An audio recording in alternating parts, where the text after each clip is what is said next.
ఈ వీడియో వచ్చేసి Telangana open school society toss okay. TS open intermediate eligibility ఏంటి? Okay. ఎవరు ఓపెన్ ఇంటర్మీడియేట్ చేయొచ్చు అనేది నేను మీకు క్లియర్‌గా ఎక్స్‌ప్లెయిన్ చేస్తాను. ఓకే. సో, ఒకవేళ మీరు 10థ్ క్లాస్ చూస్తున్నట్టయితే ఆల్రెడీ 10థ్ క్లాస్ చేశాను వీడియో. మీరు అది వీడియో చెక్ చేసుకోవచ్చు. సో, ఇంటర్మీడియేట్ మీరు తెలంగాణ ఓపెన్ స్కూల్‌లో చేసుకోవాలి అనుకుంటే 15 ఇయర్స్ ఏజ్ కంప్లీట్ ఉండాలండి. Okay. So, 15 years age complete ఉండాలి. అండ్ ఈ 15 ఇయర్స్ ఏజ్ కూడా 31 ఆగస్ట్ 2026 వరకు కంప్లీట్ అయ్యేటట్టు ఉండాలనమాట. ఓకే.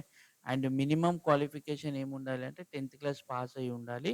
మినిమమ్ 1 ఇయర్ గ్యాప్ ఉండాలి. ఓకే. సో, 1 ఇయర్ గ్యాప్ ఉంటే మీరు డైరెక్ట్‌గా ఇంటర్మీడియేట్ కంప్లీట్ చేసుకోవచ్చు 5 పేపర్స్ రాసి. ఓకే. అండ్ దీంట్లో మీకు డాక్యుమెంట్స్ ఏం రిక్వైర్డ్ కావాలంటే 10థ్ class memo, Aadhaar card, photograph అంతే అండి. ఓకే. ఒకవేళ ఎస్సీ, ఎస్టీ, బీసీ అయితే క్యాస్ట్ సర్టిఫికేటు కావాల్సొస్తుంది. ఓకే. సో, ఇంతే అండి. మీకు టీసీ కావాలా? వద్దా? అనేసి చాలామంది డౌట్ పడతారు. టీసీతో ఏం సంబంధం లేదు. ఓకే. ఒకవేళ ఫిజికల్లీ హ్యాండిక్యాప్డ్ పర్సన్స్ ఎవరైనా ఉంటే, ఆ ఫిజికల్ హ్యాండిక్యాప్ సర్టిఫికేట్ ఏదైతే సదరం సర్టిఫికేట్ అంటారో అది కావాలి. ఓకే. సో, ఒకవేళ మీరు హైదరాబాద్‌లో ఉండి అడ్మిషన్స్ గురించి చూస్తుంటే కింద ఏఐ కోఆర్డినేటర్ నంబర్ ఉంది. 8801045488.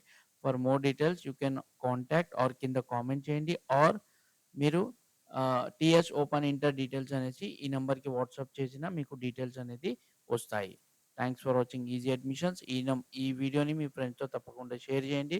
ఎందుకంటే చాలామంది ఈ విషయము తెలీదు. ఇలాంటిది ఒక ఆప్షన్ ఉందనేసి. Thank you.